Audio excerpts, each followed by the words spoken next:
¿Grabar?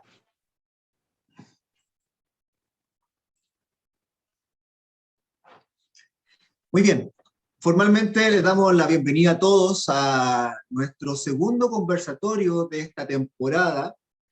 Recordemos que estamos ahora en la Comisión de Desarrollo Sostenible, en la cual nos enfocamos básicamente en ver las iniciativas de vinculación con el medio que dan o propician un desarrollo equitativo, con buenas prácticas de nuestros propios territorios, tratando de diversificar, tratando de salir muchas veces de descentralizar, obviamente, todas nuestras acciones, sino que también reconocer y conocer iniciativas que existen no solamente a nivel central, sino que también en diferentes regiones de nuestro país, de cómo va avanzando todo este desarrollo, que por supuesto tiene mucho que ver con lo que hacemos y con lo que nos gusta, que es la vinculación con el medio. Así que siéntanse todos muy bienvenidos.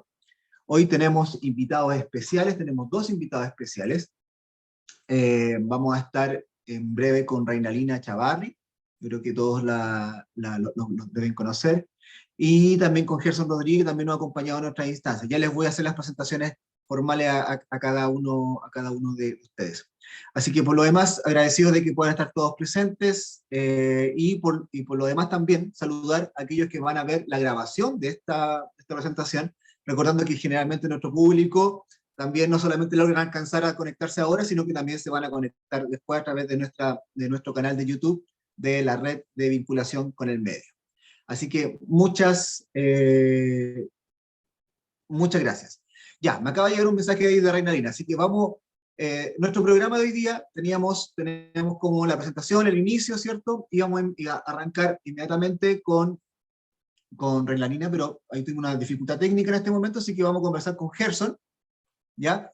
Vamos a estar con él 20 minutos aproximadamente, para que nos cuente sobre su experiencia y sobre su proyecto.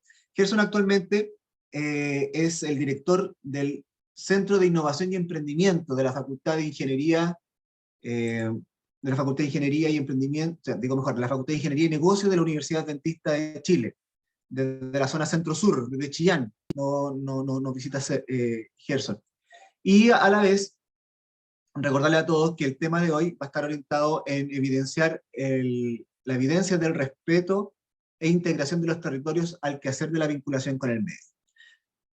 Los minutos son tuyos, Gerson. Vamos a estar atentos también a las preguntas que puedan ir haciendo nuestros colegas que están conectados, y que de esa forma también se las podemos replicar al final de la exposición de Gerson. Gerson, adelante, por favor.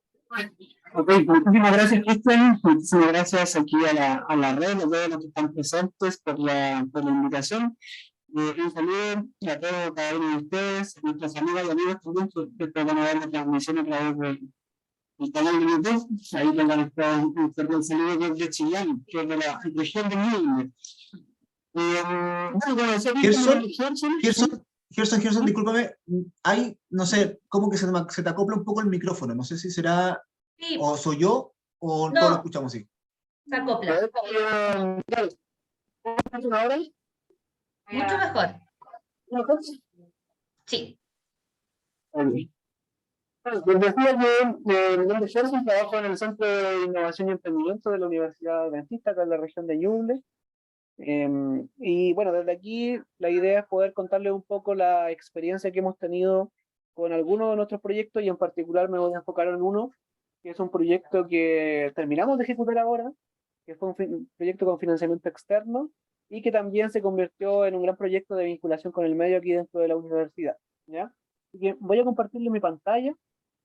¿Tienen alguna consulta, alguna duda, de algo que no vaya quedando muy claro? Me avisan solamente y nos vamos alimentando tal vez enseguida para ir conversando un poco sobre este tema que ustedes han propuesto, que es la evidencia del respeto e integración de los servicios en el quehacer de la BCM. En este caso, con nuestra experiencia como universidad en uno de nuestros proyectos puntualmente, ¿ya?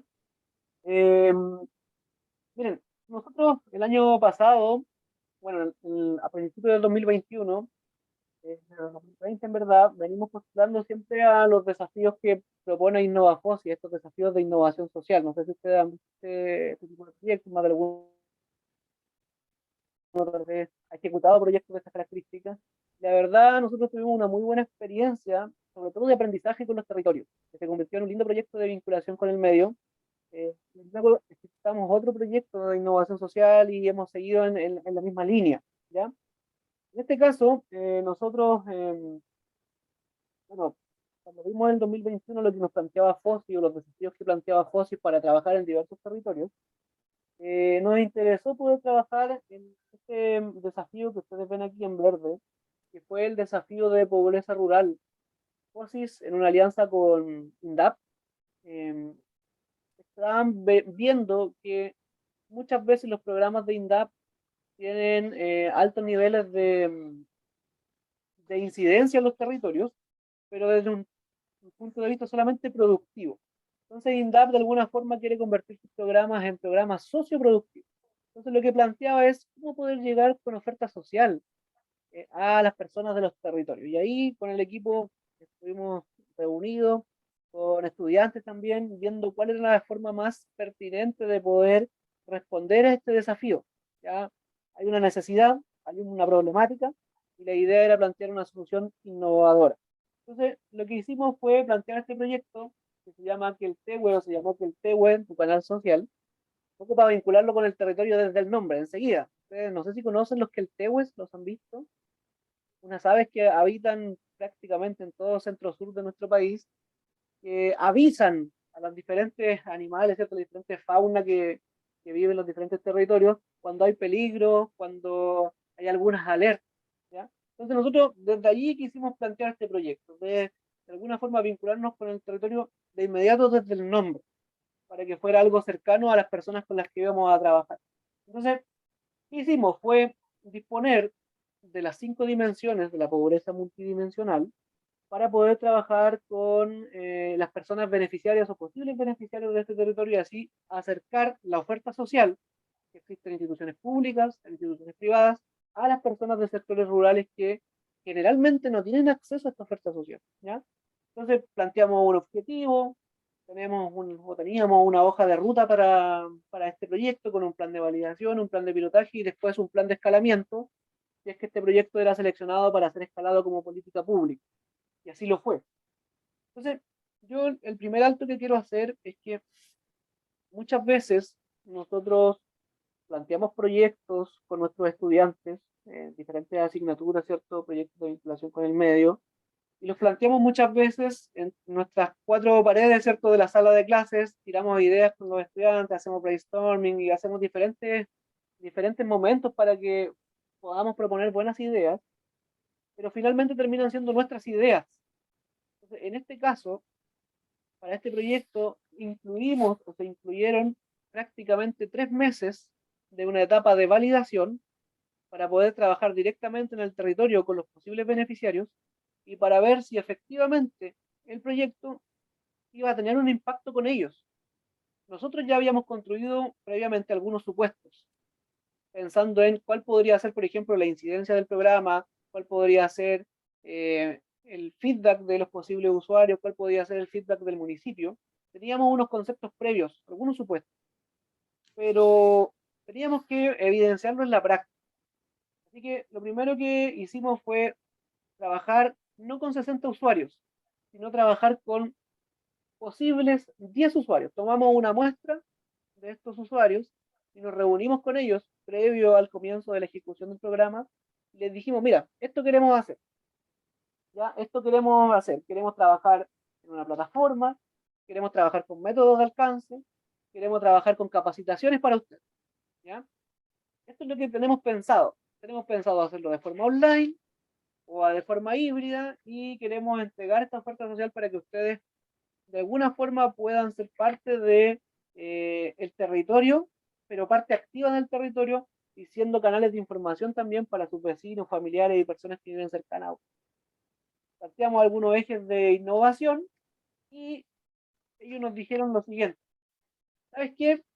Está muy buena la idea que ustedes nos plantean en este focus group que hicimos, está muy buena la idea, pero tal vez esta idea está pensada desde su óptica y pensada desde la sala de clases, desde ustedes como docentes, con sus estudiantes, pero creemos que hay algunas cosas que no se ajustan al territorio. Y ahí, primer tal vez primer mazazo para nosotros, dijimos, ya bueno, está bien, pero fue súper interesante porque de alguna forma comenzamos a levantar los requerimientos en base a lo que nosotros habíamos planteado, a lo que nos planteó INDAP, a lo que nos planteó FOSI, pero requerimientos en el territorio de forma real.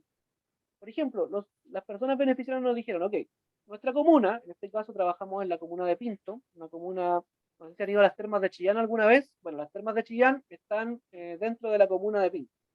Entonces, lo primero que nos dijeron, nuestra comuna, el territorio es bastante particular, estamos divididos en 9 sectores geográficos, 10 sectores geográficos, macrosectores. Entonces, necesitamos que los usuarios con los que ustedes trabajen, los beneficiarios, sean representativos de cada sector. Es decir, que no nos vayamos con solo beneficiarios de un sector, de 2 sectores o de 3 sectores, sino sea lo más representativo posible para que después la información de la oferta social pueda fluir. Ya, okay. ¿Qué más? ¿Sabes qué? Necesitamos operativos sociales y operativos de salud. Nos hace falta estar dentro de lo que es la pobreza multidimensional, hace falta tener ese tipo de operativo y acercarlo a las personas. Les explicamos un poco sobre los métodos de alcance y ellos nos dijeron, ¿sabes qué? Los métodos de alcance para entregar la oferta social, nosotros habíamos pensado entregar a través de material que surgiera a través de redes sociales, WhatsApp, llamadas automáticas de voz, a través de mensajes de texto en caso de que no tuvieran buena cobertura, pero nos dijeron, ¿sabes qué? No renunciemos a lo impreso y también consideremos un canal que es la radio. Nosotros acá no tenemos muy buena señal de teléfono, no tenemos tan buen internet, pero la radio, si llega alguno de nosotros a escuchar, ya, ok, generamos un nuevo canal de información. Y así muchísimas cosas de las que nosotros teníamos pensadas al comienzo de la intervención fueron cambiadas en esta etapa, la etapa de validación, escuchando al territorio, escuchando las necesidades y viendo claramente o haciendo un paralelo entre lo que nos decía FOSIS o lo que nos decía INDAP que necesitaban versus lo que nos decían los territorios, las personas con las que íbamos a intervenir. Y aparte de eso, también nos juntamos obviamente con el alcalde, con las autoridades comunales, pero no solamente con ellos, sino que con los actores de dimensiones de pobreza multidimensional que estaban presentes en el municipio. Es decir, con el encargado del DAEM, con el encargado del CESPAM, con el encargado de la parte de vivienda, con la parte de urbanismo. Con todos ellos nos juntamos y le dijimos, ¿sabes qué? Queremos hacer este tipo de intervención. ¿Qué les parece a ustedes? Y ahí también volvimos a tener harto feedback de parte de ellos. ¿Y saben qué? Yo les recomiendo, y a nosotros nos fue súper útil, trabajar con un mapa de actores. Generamos este mapa de actores para este proyecto. Obviamente en la parte central de este mapa de actores están los beneficiarios, luego los equipos más cercanos con los que nosotros podíamos trabajar, y así tomando todo el radio regional. ¿Para qué? Para dar relevancia a estos actores y para partir de este mapa poder construir el plan de validación que ejecutamos. Y la verdad para nosotros fue una muy buena experiencia y lo hemos seguido replicando en otros proyectos. Construir un mapa de actores y a partir de ese mapa de actores poder trabajar cada una de las actividades que nosotros comenzamos a realizar. ¿Ya? Si ustedes se fijan, nuestro plan, posteriormente el plan de pilotaje de este proyecto cambió, agregamos nuevos métodos de alcance, agregamos operativos de social y de salud, y aparte de eso, nosotros agregamos acá cada uno de los temas ciertos que los usuarios y que también las personas del municipio nos estaban solicitando, que se necesitaba. Y aparte de eso también nos indicaron cierto la pertinencia territorial, la relevancia y que ojalá la información que nosotros entregáramos fuera lo más relevante posible. Perdón, me puse a hablar mucho, no sé si hay alguna consulta hasta acá. Algo que No, tal yo vez voy no se revisando, he estado revisando, por lo menos en el chat aún no, y creo que están todos atentamente escuchándote, Gerson, porque es muy bacán. interesante lo que estás presentando. Ahora, de todas maneras, sí, reiterar, si alguien quiere intervenir o hacer una pregunta, levante la manito y ahí le vamos preguntando a Gerson. De todas maneras, tenemos las preguntas y respuestas al final de tu presentación, Gerson. Ya, ok.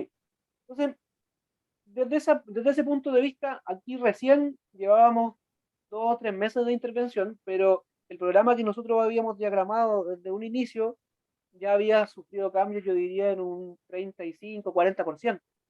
¿Ya? Incluso tuvimos que entrar a modificar el presupuesto, entrar a modificar la carta GAN, entrar a modificar hasta el recurso humano con el que nosotros estábamos trabajando. Y aquí nosotros, por ejemplo, yo en este caso soy ingeniero, el equipo con el que trabajo, en la mayoría son ingenieros, los chiquillos con los que trabajamos estudiantes estudian ingeniería, pero nos quedamos cortos, nos quedamos sumamente cortos para un proyecto de esta envergadura. Ok, alianzas con la carrera de trabajo social. Vengan estudiantes de trabajo social, incorporamos estudiantes de trabajo social. Después nos quedamos aún más cortos, vengan estudiantes de salud. Tuvimos que empezar a incorporar a estudiantes de otras carreras y terminó siendo un proyecto que nosotros pensábamos con un foco, terminó siendo un proyecto más multidisciplinario del que nosotros teníamos pensado en un principio. Y la verdad fue el resultado mucho mejor que como nosotros lo estábamos pensando, ¿ya? Ahora, sumado a todo esto, nosotros con este mapa de actores que yo les mostré, trabajamos en una mesa regional, para que esta mesa regional, con actores claves, autoridades fundamentalmente, dieran feedback a este proyecto. Tal vez esto para un proyecto de gran escala está bien.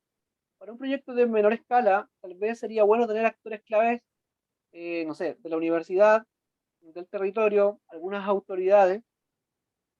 ¿Y para qué? Para poder validar lo que efectivamente estamos haciendo. Entonces, nosotros tuvimos 3 mesas técnicas regionales, donde nosotros les mostrábamos lo mismo que les estoy mostrando yo, con un poco más de detalle, y luego de eso hacíamos un alto y decíamos, ok, ¿qué cosas hay que cambiar? ¿Qué cosas creen ustedes que son valiosas y hay que aumentar o tendrían que tomar una mayor preponderancia dentro del proyecto? ¿Cuáles hay que descartar definitivamente? ¿Y cuáles podrían agregarse al desarrollo del piloto?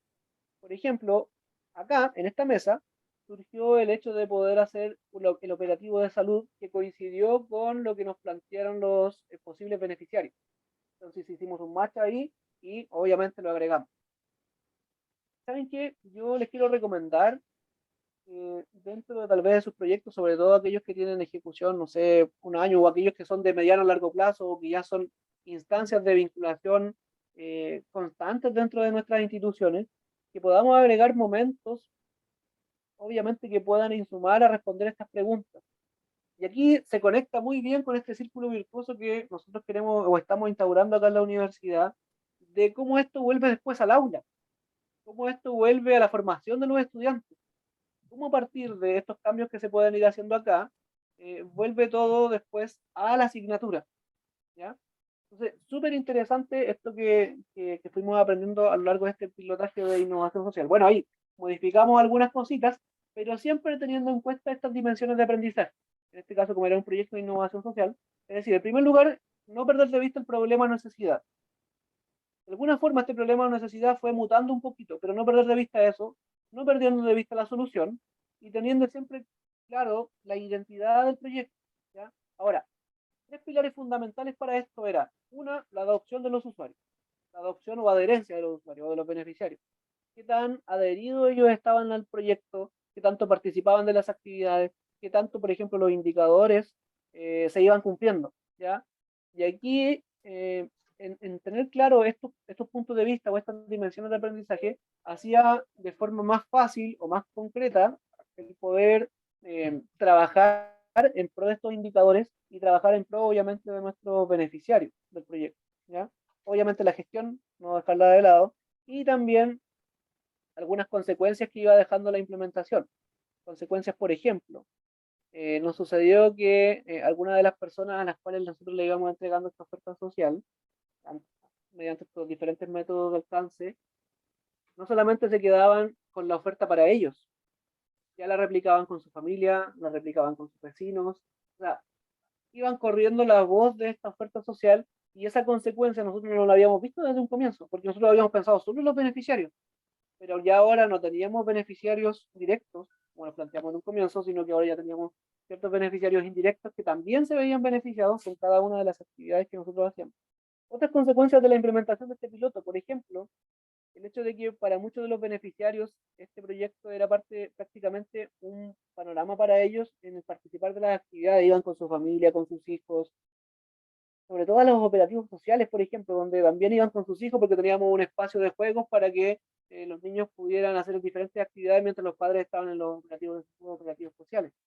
Entonces, diferentes instancias que nosotros pudimos ir verificando con estas dimensiones del aprendizaje, ¿ya? Hay algunos indicadores que no quiero ahondar en ellos. Aquí hay algunas fotografías, por ejemplo, del plan de validación, Aquí una reunión que tuvimos con los potenciales beneficiarios, reuniones también con el equipo de trabajo para verificar el plan de validación, actividades de lanzamiento, por ejemplo, algunas actividades con las autoridades para la entrega de algún equipamiento para los beneficiarios. Y quiero detenerme aquí, en particular, en este punto ya para ir finalizando. Nosotros, en conjunto con los beneficiarios, en conjunto con las diferentes autoridades, dimos las instancias para que, por ejemplo, el CESFAM, la directora del CESFAM de esta comuna, pudiera hacer una charla directa a los beneficiarios del proyecto, a los 60 beneficiarios del proyecto. Y fue una instancia súper linda. En primer lugar, tuve mucho agradecimiento por parte de la directora del CESFAM. ¿Qué nos decía ella? Sabes que yo siempre estoy acostumbrada a hacer charlas a mis pares, a colegas del área de salud. Nunca había tenido que hacer una charla para personas del territorio. Entonces, el hecho de tener esta instancia, ella lo valoró muchísimo. Y también, obviamente, los beneficiarios nunca habían tenido acceso directo a la directora de un CESFAM. Entonces pudieron plantear sus inquietudes, las inquietudes de los territorios, falta esto en esta posta, esto otro por acá, ¿qué podríamos hacer para mejorar? Se dio una instancia de networking, una instancia súper cooperativa para poder avanzar en los lineamientos del programa y para poder, obviamente, complementar este tema de la pobreza multidimensional y ojalá tratar de disminuir este índice de pobreza a partir de un mejor servicio de salud. Entonces, se recalcó muchísimo eso, ya cómo se produjo esta vinculación directa con los territorios y nosotros fuimos como los intermediarios para que los diferentes estamentos públicos o estamentos que están al servicio de la comunidad efectivamente pudiesen estar al servicio de ellos, ¿ya? Aquí algunas otras fotografías de actividades que tuvimos una ceremonia de cierre y aquí también otro pequeño alto.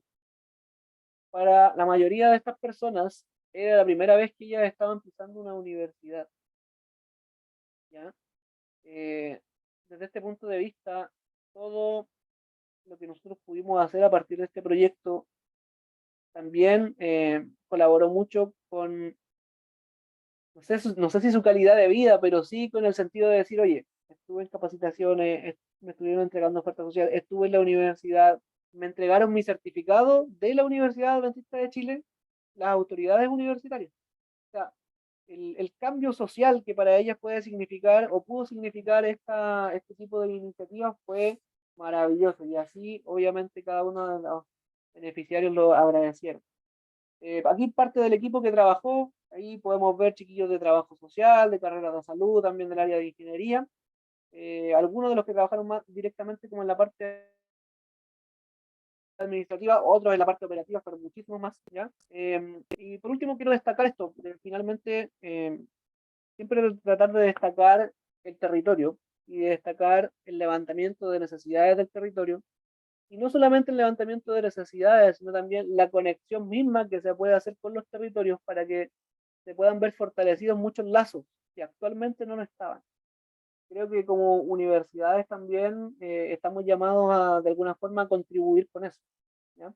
Esa es la parte de la experiencia, lo traté de resumir muchísimo porque hay mucho más, pero es parte de la experiencia que nosotros tuvimos de trabajo en pos de los territorios, en pos de escuchar las demandas que los territorios tenían para poder trabajar en un proyecto de estas características. Así que muchísimas gracias por la atención y obviamente estoy abierto a las preguntas que nos puedan hacer.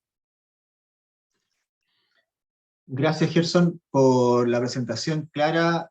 Resumiste un proyecto gigante en 20 minutos, básicamente, y nos queda claro el proceso de lo que tiene que ver con la integración de los territorios, y más que la integración misma, sobre el respeto, también sobre estos mismos, ¿no? Así que atento a las preguntas, si alguien tiene algo que quiera consultarle a Gerson o comentar sobre lo mismo, abiertos los micrófonos para que lo puedan hacer. Gerson, muchas gracias por la Vivian. presentación.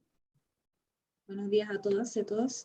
Yo trabajo como encargada de vinculación y desarrollo territorial en la Católica y me parece súper interesante todo lo que nos mostraste.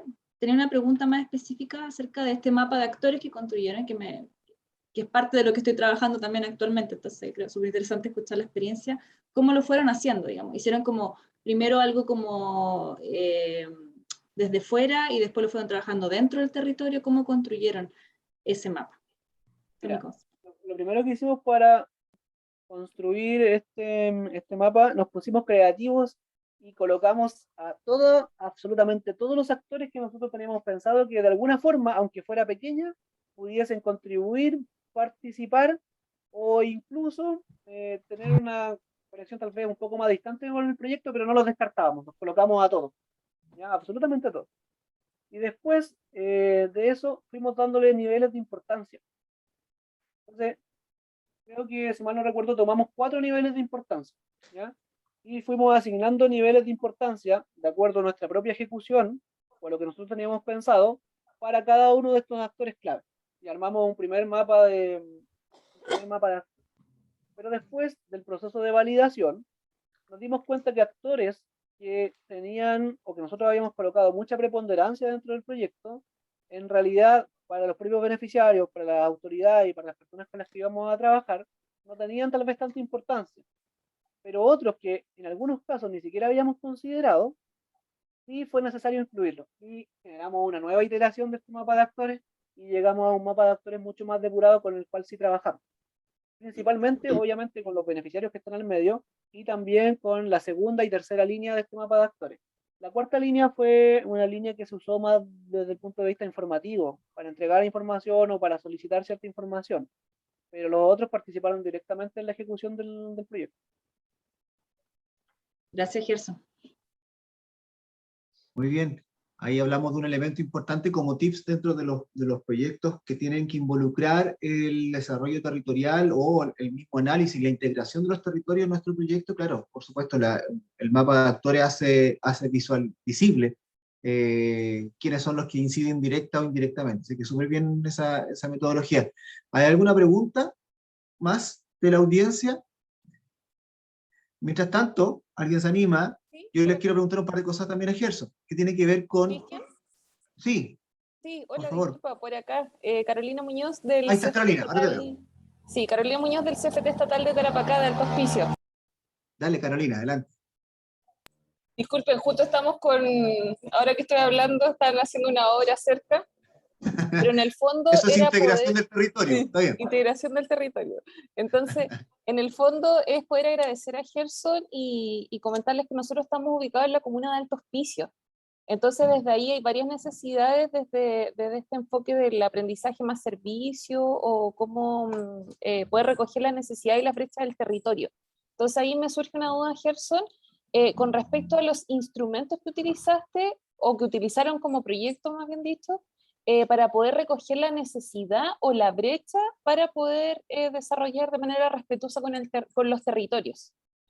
Considerando, nosotros siempre damos el ejemplo, tenemos enfermería no es solamente hacer una intervención de exámenes, de preventivos, de vacunaciones, sino que nos gusta tener la visión de la necesidad de la comunidad en específico. Es algo que estamos trabajando, nosotros recién llevamos 3 años. Entonces eso te quería preguntar, cómo detectar la brecha o las necesidades de los territorios. Muchas gracias. Muchas gracias, Carolina, por tu pregunta. Respecto a eso, nosotros trabajamos con una línea base y una línea de salida, ¿ya? Ambas líneas, la base y salida, en este caso fueron proporcionadas por FOSIS, porque eran parte de sus programas en torno a la incidencia de la pobreza. Entonces, el instrumento línea base, por ejemplo, tenía diferentes preguntas para conocer algunas cuestiones sociales de los beneficiarios y también algunas cuestiones respecto a su salud y a su nivel de estudio, ¿ya? Y también dejaba abierta una última pregunta para conocer en cuál de las dimensiones de la pobreza multidimensional los usuarios o los beneficiarios tenían mayores necesidades, por ejemplo, en el área de educación, en el área de salud. Entonces, tuvimos que levantar ese instrumento de forma presencial, y fuimos con un grupo de estudiantes también al territorio, para poder encuestar, prácticamente hacer un censo a las 60 personas con las que íbamos a trabajar. Y después obviamente aplicamos un instrumento similar, pero no igual, porque el instrumento línea de salida tenía que ver un poco con qué tantos niveles de toda esta oferta social llegó a las personas, cuántas de ellas ocuparon, cuánto de ellas efectivamente les sirvió, cuánto no les sirvió. Entonces era un poco para hacer el contraste. Ahora, el otro instrumento que nosotros armamos es un instrumento tal vez un poco más no tan de cuestionario como este, sino que era el instrumento que generamos para el focus group de validación. Y ese sí era súper importante, en la construcción sobre todo, porque tenía que quedar lo suficientemente abierto y lo suficientemente dispuesto para que las personas se abran dentro de la conversación. Nosotros muchas veces pensamos proyectos, pero las personas con las que uno conversa, en el caso de un focus group, son personas que estás viendo por primera vez y no te conocen, no tienen ni idea quién, quién era. Entonces, hay que buscar instancias y hay que formular, en este caso me tocó formular un instrumento para el focus group que fuera lo más cercano posible, que primero tuviéramos una etapa de conversación, de conocimiento, de que ellos nos conocieran también, y luego de ahí comenzar a indagar en ciertas cositas que nosotros queríamos hacer. ¿Ya? Así que esas dos cosas utilizamos principalmente, Carolina, los dos instrumentos. Perfecto.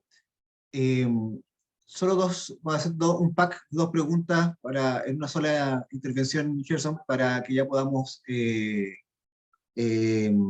para poder ir concluyendo tu presentación y empezar con los de Reinalina, ¿no? La primera pregunta tiene que ver con el rol de lo multidisciplinario. Tú hablaste de que tuvieron una gran fortaleza al tratar de que en tu equipo o en el equipo que empezó a trabajar el proyecto adquirió un aspecto muy multidisciplinario. Dime, ¿qué rol finalmente juega este en la integración de los territorios? ¿Crees que es de mejor manera, o sea, yo creo que sí, vamos a decir siempre que es de mejor manera lo multidisciplinario, pero ¿de qué manera te pudo afectar eso en la visión que tú tuviste de la integración del territorio en el proyecto? Y mira, de partida es clave y nos terminó siendo clave para toda la ejecución del proyecto tener harto equipo y de diferentes áreas, ¿ya? Ahora, en torno al territorio como tal, para la intervención, eh, necesitábamos sí o sí trabajadores sociales. Que de alguna forma podríamos detectar mejor las necesidades que los diferentes territorios, las diferentes personas tenían, si el cuestionario o esta línea base que les comenté la levantaba un trabajador social versus que la levantaba un ingeniero, que solo me interesa mayormente los números. Entonces ahí ya de inmediato, Cristian, hay una diferencia y hay un sentido como mucho más importante para poder levantar las necesidades, ¿ya? Y después, ya en la etapa final del proyecto, nosotros, este proyecto fue elegido para ser escalado hacia INDAP y hacia FOSI. Y ahora el programa Prodesal, por ejemplo, de INDAP, está siendo pensado no solamente en productivo, sino en socioproductivo.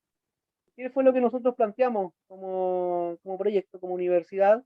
Le dijimos o le planteamos en este caso a INDAP, que ya no tienen que trabajar solo con agrónomos ni técnicos agrónomos. O sea, para poder levantar efectivamente las necesidades del territorio y poder vincularse mejor ellos con el territorio, necesariamente necesitaban contratar profesionales del área social, trabajadores sociales como mínimo, para poder trabajar y poder levantar mejor las necesidades. Bueno, y en eso ahora Interesante. está justamente INDAP, modificando un poco este programa Prodesal para que ya ahora vuelva a ser o pase a ser un programa socioproductivo. Y lo otro que te Interesante. quería De alguna comentar, manera, un cambio de paradigma en ese mismo sentido. sí, totalmente un cambio de paradigma, porque finalmente, aunque no lo queramos, yo lo reconozco, muchas veces los que somos del área de ingeniería nos vamos más como a los números, al indicador, que la carta Gantt, de repente un poco más cuadrado, pero inmediatamente cuando hay un cambio de foco dentro de las especialidades o cuando hay diversidad de opiniones, se abordan otras temáticas dentro del territorio que uno en principio no tenía por ningún lado cómo poder levantarlo. Yo Mm. recuerdo, yo estudié en la Universidad de la Frontera, recuerdo que por allá por el 2015 recién se estaban levantando algunos proyectos de vinculación y me tocó participar en un proyecto de vinculación súper lindo con la profesora Marjorie Troncoso, si mal no recuerdo, en una asignatura de gestión estratégica ahí en la U. Y claro, nos vinculamos con el territorio y estamos partiendo con esto de vinculación con el medio. Y cuando hicimos ese proyecto, fuimos puros ingenieros y trabajamos con diferentes emprendedores. A mí me tocó ir a la comuna de Trobolwe, unos cerros cercanos a la cordillera de la costa, me acuerdo. Pero justamente faltaba esto, que de repente nosotros detectamos o tratábamos con las personas en el territorio, pero en ningún caso yo, como estudiante de ingeniería, estaba capacitado para poder responder algunas otras cuestiones que nos iban preguntando. Nos preguntaban en ese tiempo por la ficha CAS, nos preguntaban por algunas cuestiones relativas, por ejemplo, algunos instrumentos que tienen los servicios públicos para poder fortalecer ciertas cuestiones sociales, que nosotros no teníamos cómo abordarlas. Entonces, es bacán que este tipo de proyectos se pueda hacer de forma interdisciplinaria porque aborda mucho mejor la problemática y escucha mucho mejor a los territorios. Claro que sí. En un minuto, lo último, para pasar a Reina ya con otro tema bien interesante. En un minuto, Gerson, ¿cómo afectó el análisis o los indicadores propuestos en el hecho de que tú tuvieses que integrar al territorio ahora al análisis inicial y a la integración completa del proyecto? ¿Cómo afecta eso en tus indicadores? ¿Hubo un cambio? ¿Sentiste que hubo un cambio inicial o posterior? Sí, de partida tuvimos que pedir extensión de plazo dentro de nuestro proyecto, nuestra carta Gantt se alargó un poquito, porque surgieron más actividades que necesitábamos poder cumplir para tener un mejor tipo de ejecución de este proyecto. Entonces, de partida eso. Después también cambió un poco el presupuesto, tuvimos que reitemizar muchas cuestiones para poder trabajar con lo que nos estaban sugiriendo los chiquillos de trabajo social, y también cambió la cercanía con las personas. Eh, Porque al poder sumar más equipo y más chiquillos de diferentes carreras, de alguna forma los beneficiarios de inmediato detectaron, ¿cierto?, de que había un trabajo mucho más personalizado con sus necesidades. Entonces cambió la manera en que ellos veían el programa, ¿ya? Y ahora ya lo veían un programa mucho más cercano, mucho más atento a las necesidades particulares que ellos tenían. De pronto a veces surgían cuestiones de una semana a otra o de una semana para unas 3 más adelante, y de inmediato las detectábamos y la íbamos incluyendo dentro del programa. Así que desde ese punto de vista también Cristian se vio beneficiada la ejecución de este proyecto. Ya, perfecto. Agradecemos a Gerson por contarnos sobre el proyecto. Cualquier cosa por internos podemos darle los correos. Si alguien quiere saber más información, algunas preguntas directas, también lo podemos molestar a posterior. No te desconectes, quédate con nosotros porque quizás vamos a ir viendo algunas preguntas en el chat más adelante y no exactamente te cae alguna de esas preguntas para poder responder. Vamos a dar el paso a Reinalina Chavar. Reinalina es directora del Observatorio de Sostenibilidad de la FEN de la Universidad de Chile. Y invitada en esta mañana, en este conversatorio, para que podamos ver su visión, su experiencia en cuanto a lo ejecutado por ella, con su vasta experiencia, con respecto al respeto de los territorios y el involucramiento en los proyectos de vinculación con el medio. Renalina, el tiempo es tuyo, te escuchamos.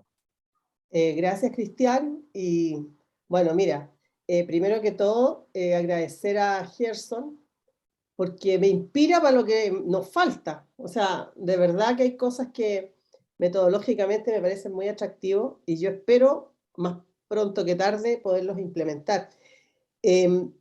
Porque efectivamente una de las necesidades más grandes que tiene el desarrollo sostenible y los propios objetivos es cómo uno baja con ello a los territorios. Estando en una facultad de Economía y Negocio, ustedes dirán, estarán de acuerdo conmigo, que no es fácil en primera entrar desde ahí, pero sí en términos de los actores que participan en el proceso, yo creo que nosotros hemos hecho de manera muy gradual y escalable, nos hemos propuesto como objetivo llegar allí. Ahora, cuando nosotros partimos con el observatorio en el 2015, no había nada. O sea, lo tengo que decir así, claro, lo único que teníamos era la declaración, bueno, todos los acuerdos de Naciones Unidas y ustedes que están en universidades saben cómo esto funciona, un director del momento, ¿no?, que era visionario y dijo, mira, este es el tema que nosotros tenemos que entrar con toda la fuerza, porque si no nos vamos a quedar afuera y necesitamos como universidad, como facultad de Economía y Negocio, darle un espacio que se merece, ¿no? Y justo al mes, ¿se acuerdan los ODS? Y al siguiente mes, octubre, la cumbre de París, ¿no? Entonces, claro, era todo como pasando y pensando en que no iba a haber pandemia ni iba a pasar nada. Nosotros partimos por una línea que estaba como en dos niveles, principalmente de investigación y extensión. En el ámbito de investigación partimos por ahí, teníamos unos recursos y por lo tanto los pudimos destinar a HH interno, que fue construir una línea base sobre las regiones y los ODS. O sea, Queríamos saber cómo estaban las regiones del país frente a estos objetivos. Y como toda investigación, bueno, hicimos una buena levantamiento de información y encontramos dos cosas. Yo no me voy a extender en eso porque ustedes, al igual que yo, sabemos dónde estamos en este punto de la investigación. Que la información económica la teníamos toda, o sea, los ODS y toda la información económica en general estaba, ¿no? Y después voy a entrar a la metodología. Pero la información social y ambiental, débil, desagregada, sin serie de años, muy floja, y que no tenían esta mirada de sostenibilidad, que es la que nos exigían los ODS. Entonces, este enfoque, y siendo que nosotros tenemos una universidad, igual que muchas de las que están acá, con mucha investigación en estos campos, entonces tuvimos que hacer un buceo importante en casi todas las facultades, centros de investigación, para poder rescatar lo que hicimos. Y entonces le pedimos la metodología a Kofi Annan. Yo había tenido el privilegio de participar en una conferencia cuando él era secretario general de Naciones Unidas, y después por otro referido académico en Alemania, me dijo, no, si está acá ayudando a una universidad para leer justamente los ODS en Alemania, ¿ya? Con todos los Länder. Entonces dije, justo lo que queremos hacer nosotros. Bueno, desde ahí les cuento esto porque esto se hace así, ¿no? Lo demás es ciencia ficción. Entonces, partimos con leer con los lentes de los ODS en nuestro país. Y nos encontramos en ese trabajo, que ustedes podrán decir, claro, pero es que no tiene nada de territorial porque tiene puro trabajo de escritorio. Es que era mucho de territorio y mucho de escritorio, porque tuvimos que ir a regiones, tuvimos que relacionarnos con las instituciones que tenían la información, también utilizamos una encuesta, teníamos conversación en esa época, no era muy bien visto hacer ninguna reunión así, porque era muy poco formal, ¿no es cierto?, hacerlas online, entonces había que ir a los territorios, a reunirse con actores para que nos contaran sobre los temas del desarrollo en sus distintos ámbitos. Bueno, es así como levantamos ese primer ejercicio. ¿Y qué nos dejó de aprendizaje? Que había mucho que construir. Había mucho discurso y pocas prácticas. Y entonces había un tremendo vacío también conceptual en muchas de las institucionalidades públicas. ¿Sí? Nuestras contrapartes también débiles en muchas de estas cosas, nos sinceramos mutuamente y cada uno aportó lo mejor de sí. Entonces, nuestros primeros actores fueron las instituciones públicas y los primeros eran los jefes del área de estudio y de análisis de cada una de estas instituciones. Cuando hablo de instituciones, hablo de ministerio, hablo de los distintos servicios en distintas fuentes. Y luego estaban los ciudadanos y ciudadanas de este país que tenían apreciaciones, percepciones sobre esta realidad que les veníamos contando. Por supuesto que nadie conocía los ODS ni nunca lo habían escuchado, pero sí tenían idea de qué faltaba, qué sobraba, de qué tenían de avance las localidades. Y así fuimos construyendo este primer informe, que después se materializa con unos segundos en el 2019, pero ahí cambiamos el enfoque y nos fuimos a buscar aliados. Y los aliados eran el resto de las facultades de nuestra universidad, y desde ahí elegimos académicos e investigadores, investigadoras que nos pudieran aportar con su mirada a la lectura de los ODS. Y nosotros hacíamos el levantamiento interno y estos académicos e investigadores hicieron su contribución, ¿ya? Ad honorem y como son las cosas en este campo. Luego dimos paso a buscar otras maneras de abordar los problemas, porque dijimos, mira, la investigación de este tipo vamos a seguir haciéndola siempre, la tenemos que mejorar, pero también nos pasó que Puchuncaví Quintero era un tema demasiado presente en la agenda mediática, pero también en la agenda del desarrollo sostenible. O sea, nosotros lo mirábamos con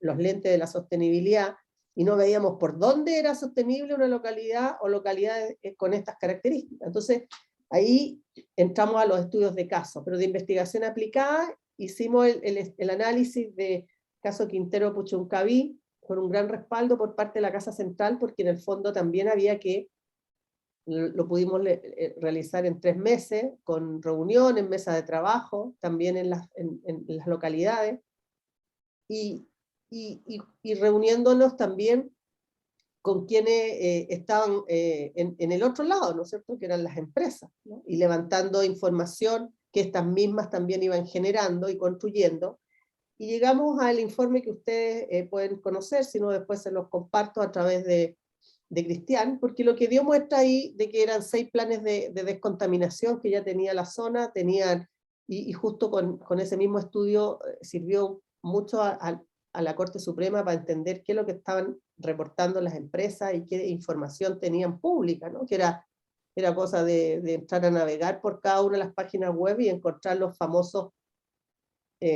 informes de sostenibilidad que daban cuenta de cómo estaba reportando cada una de las empresas, o sea, información había, ¿no? El tema era que las decisiones no se tomaron a tiempo. Y bueno, y eso fue útil porque en el fondo pudimos mezclar metodología cualitativa y de análisis cuantitativo, pero también con una mirada ya de incidir en políticas públicas con información más fresca, más temprana, y poder darle a quienes toman decisiones también, y a quienes son los afectados por esas decisiones, de darle insumos para que supieran muy bien de que esta información es pública. O sea, yo debo decir que como observatorio no hicimos nada nuevo que tomar la información disponible pública e ir a las localidades y consultar a la gente, a las autoridades y también a los responsables de estos temas en las empresas y ver cuál era su mirada, y con eso construimos un estudio de caso.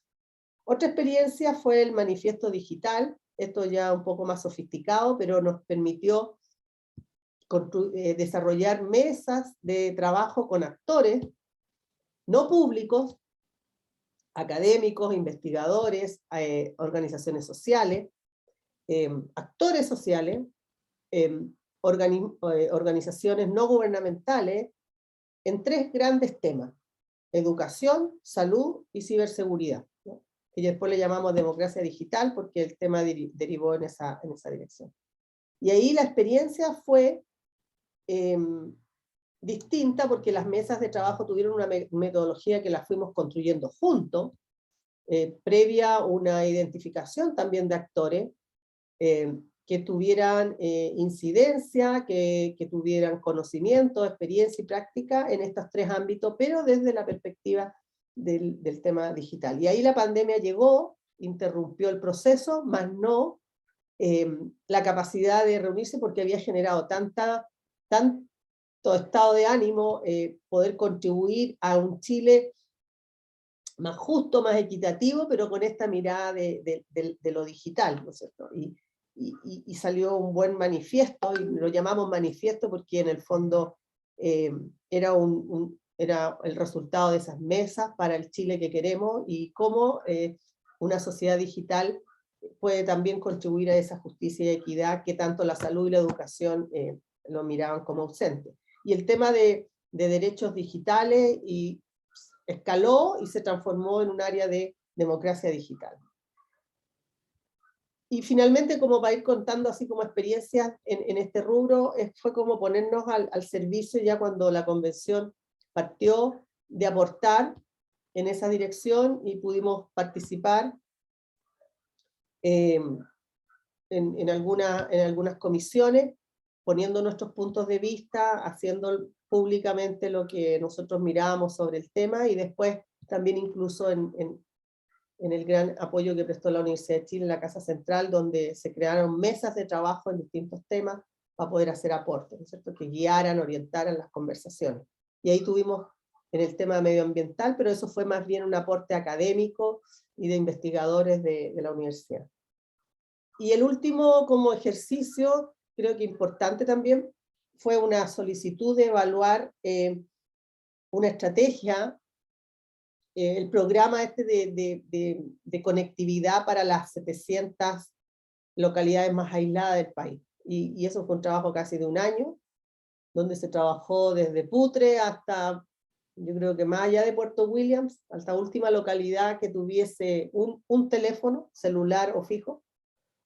Y eso fue una experiencia también bien interesante, porque era evaluar una ley, o sea, una norma que hacía que las empresas prestadoras de servicios telefónicos tuvieran que conectar a estas 720 localidades aisladas. Entonces, cuando uno dice localidades aisladas, piensa siempre en algo lejos de nuestro alcance geográfico, pero es que resulta que estaban aquí en Melipilla, estaban aquí cerca de Rancagua, hasta lo que está al interior de la Araucanía, el Alto Biobío, y bueno, era todo el país.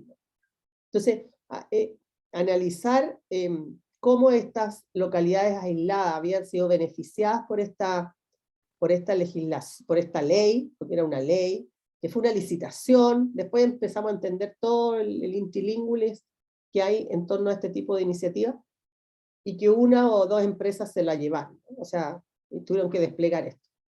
Y entonces ahí aprendimos con la gente, con la autoridad, con las empresas proveedoras de estos servicios, de cómo se conectaba Chile.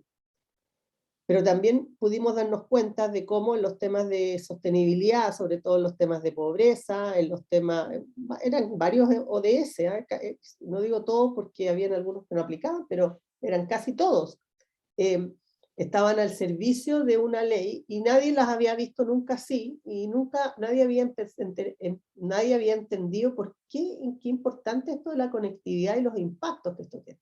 Y entonces ahí nos reunimos con dirigentes sociales, vecinales, con gremios pequeñitos de distintos sectores, de cámaras gremiales de pueblos, de ONG, de localidades así extremas, de distintos países, de distintas localidades del país, para conocer sus expectativas sobre los impactos que tenía la conectividad en su economía, en la superación de la pobreza, en la equidad de género. Y fue un estudio muy rico, porque en el fondo nos dio muestra de que no estábamos conectados, y que una cosa es tener teléfono y otra es tener conectividad, ¿ya?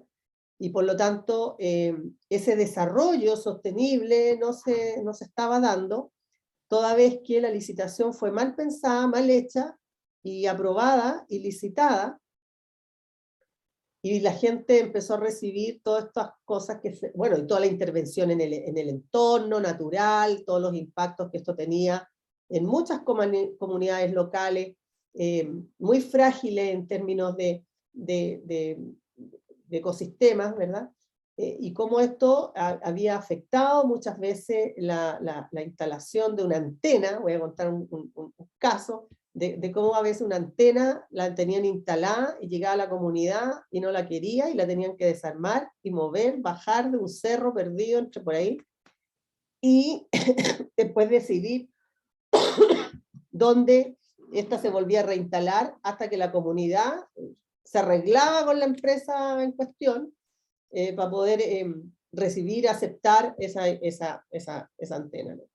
Entonces, esa licencia para operar implícita, que muchas veces no se transformaba en un gran conflicto, pero que iba generando mucho aprendizaje para el estudio que nosotros estábamos haciendo, pero también entender en vivo y en directo. Y yo por eso me sentía muy identificada con lo que hacía Gerson en un proyecto, en que cuando estos proyectos se despliegan en los territorios, cobran vida propia, y esto ya deja de ser técnico y empieza a ser político y ético, ¿no? Porque uno tiene que empezar a cumplir esas tres grandes, que a mi juicio son relevantes de cualquier política pública, que tenga que ser políticamente legítima, que sea éticamente, que aborde una finalidad superior y cubra una necesidad de verdad humana, y que sea técnicamente factible. Entonces, yo creo que ese aprendizaje para nosotros como observatorio fue muy útil, porque en el fondo nos dimos cuenta, incluso llegamos hasta Chiloé, ¿verdad? Y vinieron las comunidades de Chiloé, que ya no solo no querían las antenas, sino no querían las aspas estos molinos, ¿cómo se llaman estos? De estas aspas de las centrales eólicas, que tenían como 100 proyectos y destinados a la energía no renovable, y no lo querían. ¿no es cierto? Yo no sé qué, no creo que hayan cambiado desde 3 años a la fecha, o 4, pero ¿cómo tú ves que muchas veces las políticas públicas riñen con las verdaderas necesidades que tienen las personas en los territorios? Entonces, y por eso que el observatorio yo le asigno un gran valor a esta metodología, porque en el fondo lo que hace es mirar, de ahí su nombre, en vivo e indirecto, cómo a veces las personas y las comunidades resuelven en sus propios territorios problemas que son, que están súper lejanos de las soluciones reales que se requieren, ¿no?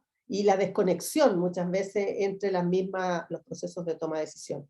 Y en eso creo que nuestras universidades, y con eso voy terminando, creo que tenemos un gran, tremendo oportunidad de retomar esta vinculación con el medio para poder apostar, incidir, más allá en el proyecto mismo, en políticas públicas y contrarrestar a la autoridad con las realidades que viven los territorios.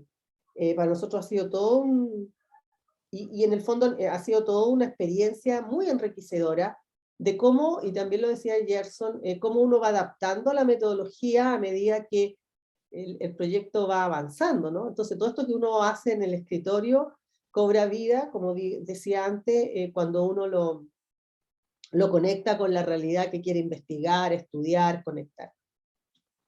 Y lo último, pero ya no me voy a extender en eso, es toda la dimensión de extensión que hemos trabajado con el observatorio. Y por supuesto que la pandemia nos facilitó mucho el alcance de los temas que hemos tratado, principalmente hasta el año pasado. Este año hemos bajado un poco la densidad porque habían otras situaciones que estaban dominando la agenda y tuvimos que hacer un equilibrio, pero seguramente después de septiembre vamos a retomar, que es ir poniendo los temas de sostenibilidad, pero exigiéndole también a las audiencias, a los que participan, una reflexión un poquito más allá de lo que nosotros estamos haciendo acá, ¿no? Salir un poquito de la caja y tratar de exigir y de poder compartir también y buscar nuevas miradas sobre los desafíos reales que tenemos como país.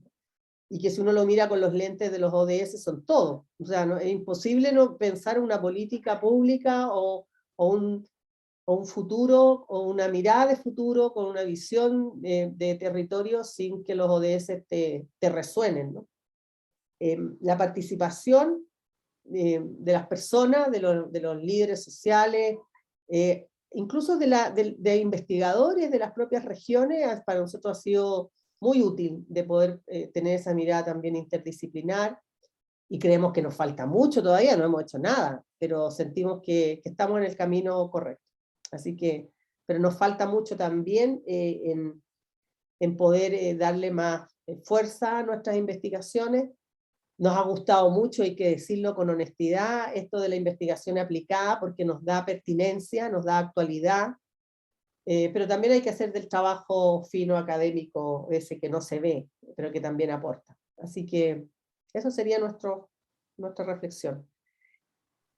Muchas gracias, Reinalina. Muchas gracias. Sin duda, interesantísimo. Hay una profundidad una dimensión gigante que aún tenemos que perfeccionar, que tiene que ver justamente con el desarrollo sostenible. Y efectivamente el territorio es fundamental. Si no incluimos el territorio, la verdad que creo que todo lo demás es muy débil y fugaz, y muy de corto plazo. Reinalina, yo tengo una consulta que hacerte antes quizás de entrar a la ronda, y mientras tanto los demás pueden preparar sus preguntas si es que la tienen. Es preguntarte, de acuerdo a tu visión, de acuerdo a la mirada país que tienes y de los conocimientos de los proyectos de las universidades, ¿qué tan desconectados encuentras tú, o conectados puede ser, están el concepto de las ODS, efectivamente, con los proyectos que están ejecutando? ¿Hay una desconexión, hay una brecha, o hay algo más cerca, o existió una brecha gigante y ahora están más cercanos? Cuéntanos, ¿cuál es tu visión de eso? Bueno, una visión bastante crítica, así, y lo digo porque sí hay, la desconexión es bastante más grande de la que uno ve. ¿Por qué? Porque hay un a ver, ¿cómo lo puedo poner para no herir susceptibilidades? Pero yo creo que hemos declarado más cosas de las que hemos hecho. ¿Ya? Se han declarado más, han habido mejores intenciones, buenas voluntades. Entonces, pero cuando uno va a casos como los que hemos visto acá, tanto con lo que presentó Gerson como lo que yo les acabo de referir, uno se da cuenta de que no se ha hecho tanto. Entonces, cuando uno mira los discursos, las declaraciones, estamos en esto y aquí los ODS van avanzando, yo tengo dos respuestas para eso, para decirte que no. Primero que todo, cuando ustedes revisan, y háganlo quienes no han podido, no han tenido el tiempo de hacerlo, revisan los dos informes que emite Chile a Naciones Unidas con cómo hemos avanzado con los ODS, ahí no hay nada, ninguna mirada territorial, ahí hay puro resultado de políticas públicas gubernamentales. Entonces cada gobierno, por supuesto que quiere salir bien plantado, dice que ha hecho de todo y lo ha hecho, y yo no dudo de que no se han hecho, pero en la lectura de los informes país, que son voluntarios, que no nos obliga a nadie, ¿ya? Yo creo que hay más declaraciones que acciones, ¿no? Y a veces se nota incluso en la propia redacción cómo se esfuerza una ley, un programa, un proyecto, porque yo soy de las que digo, y a lo mejor algunos me habrán escuchado decir que en Chile no hay políticas públicas. Entonces, como son programas, proyectos que van cambiando de gobierno en gobierno, esto se nota mucho cuando uno lee esos dos informes de Chile a Naciones Unidas en materia de ODS. Y lo otro, la otra parte de la pregunta la respondería es ¿qué hemos hecho las universidades? ¿Ya? En la vinculación de esto, de mirar nuestras mallas curriculares o nuestras áreas de investigación y vinculación con el medio, sea extensión, formación, en estos temas. Y mi experiencia es que es bastante débil, ¿ya? No quiero decir pobre porque quizás haría una omisión significativa para cosas que se han hecho y no han tenido mucha visibilidad, pero es débil, ¿no? Y uno lo ve y lo conversa con los propios colegas, porque no están los recursos, se requieren unas relaciones de mayor madurez para poder ser más fecunda, lo que salga de allí, ¿no? Y entonces, por lo tanto, nos va dejando al debe el rol que tenemos como universidad de poner estos temas con mayor fuerza, con mayor propiedad, justamente en la vinculación con el medio, porque es allí donde yo pienso que nuestras universidades tenemos más que aportar, ¿no es cierto? Cuando uno lo hace frente a otros actores, nos tocó el año pasado, eso como reflejo nomás, nos tocó el año pasado hacer un proyecto que nos pidieron de ODEPA, Transforma Alimentos, el Ministerio de Agricultura, sobre estos temas de sostenibilidad en el sector alimentario, y ahí es donde uno se dio cuenta, porque cuando uno va a mirar la investigación o lo que hemos hecho, las universidades, en estas materias hemos hecho re poco. Ahora tenemos investigación riquísima en montones de cosas, pero que con lentes de ODS tenemos poco o muy poco. Sí. Ese sería como mi...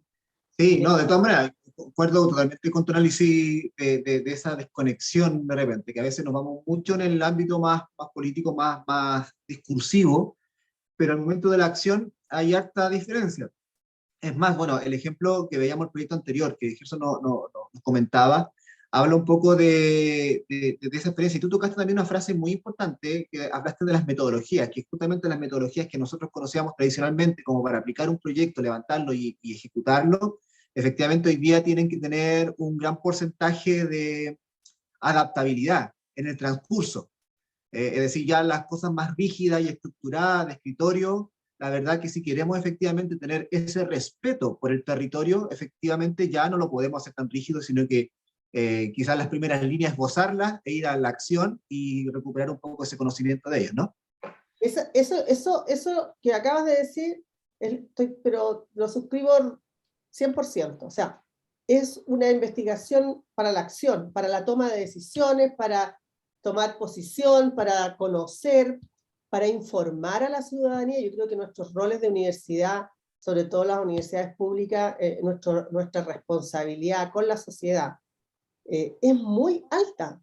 Entonces, cuando uno dice la gente no está informada, bueno, estará informada por las redes sociales o por sus celulares, pero información poco más robusta, con mayor calidad, bueno, el rol nuestro de la universidad es vital. O sea, creo que en un escenario como el que tenemos hoy, a nivel global y en Chile en particular, el orientar esta investigación para la acción es muy relevante. No lo va a hacer nadie. No lo va a hacer la empresa privada sola, porque no es su rol, pero nosotros sí. Entonces yo creo que tenemos que mirar de vincularlos más a los temas que son reales para la ciudadanía, porque yo creo que esa desconexión se produjo y hoy día los costos son altos y lo estamos viendo, pero tenemos que retomar. Yo no veo otra manera que no sea por esta vía.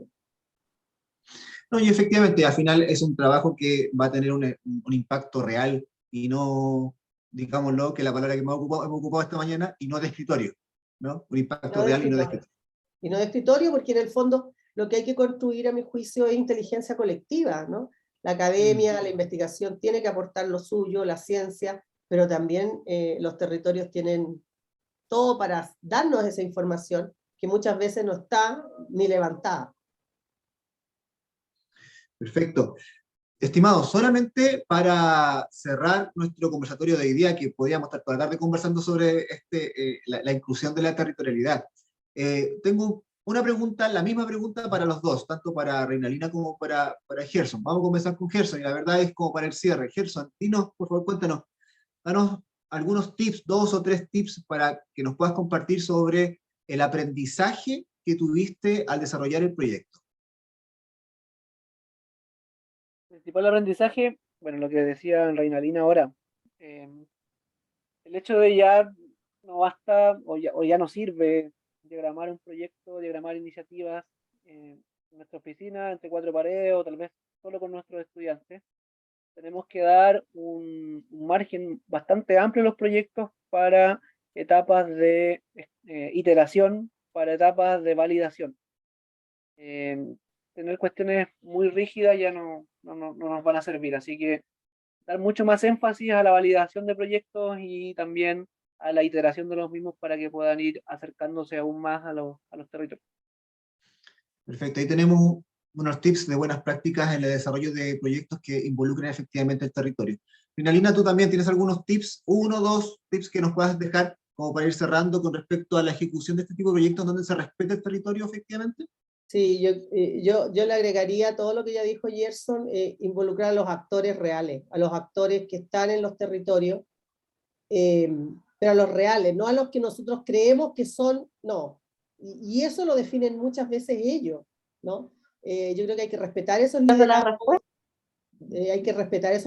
de los territorios y los actores que son al final del día los afectados, y digo afectados positivo o negativamente, por los estudios, las investigaciones y la toma de decisión, que es donde uno quiere incidir, ¿no?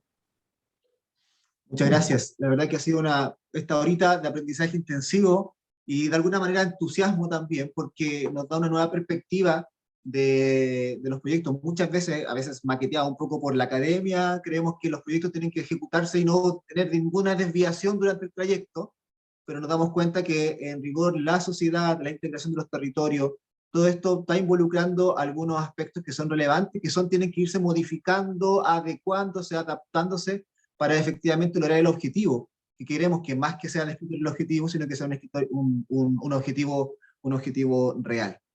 Yo le agradezco muchísimo, me quedo con esta idea, la verdad, por ejemplo, integración de territorio como idea fuerza, metodologías adaptativas, inteligencia colectiva, lo multidisciplinario, actores reales, como tratando de resumir todo lo que hemos conversado en esta mañana, en este pilar, que dentro de la Comisión de Desarrollo Territorial y Sostenibilidad consideramos. Solamente para nuestra audiencia y para todos ustedes, nosotros, este es nuestro segundo conversatorio. Nosotros como comisión especificamos 4 ejes relevantes a estudiar en esta temporada. El primero fue lo que vimos en la reunión anterior, que fue acerca de la universalización del conocimiento y la cultura. Hoy, como el segundo conversatorio, nos tocó hablar acerca o escuchar también a Gerson y a Reinalina sobre evidencia sobre el respeto e integración de los territorios en el quehacer de la vinculación con el medio. ¿Qué se nos viene más adelante? Se nos viene el tercer pilar o el tercer eje que queremos estudiar esta temporada, que son los estudiantes como agentes territoriales de la vinculación. Vamos a hablar de los estudiantes, a veces los dejamos como poco relegados. No, hay que integrarlos también, son parte de nuestros procesos sostenibles por lo demás. Y por último eje, la sostenibilidad como desafío de las IES o instituciones de educación superior. Así que están todos cordialmente invitados. En el chat estoy viendo algunos datos, algunas preguntas. Me dicen, por ahí Vivian nos preguntaba acerca de dónde puede ingresar al observatorio, Renalina, por si hay una pregunta para ti. Yo te voy a dejar en el chat la dirección. Fantástico, fantástico. Y el resto, muchas felicidades y gratitudes a todos por la experiencia que nos compartieron. De verdad que es interesante saber que hay un grupo de personas, un grupo de instituciones que sí quiere considerar la sostenibilidad y considerar a los territorios dentro de nuestra ejecución de los proyectos de vinculación con el medio. Muy bien, por mi parte, solamente agradecerles a todos. Nos estamos viendo próximamente en algún conversatorio y no se olviden, atentos a las redes sociales, atentos a todas las actividades de la red de vinculación con el medio, que como ustedes saben, somos bastante inquietos.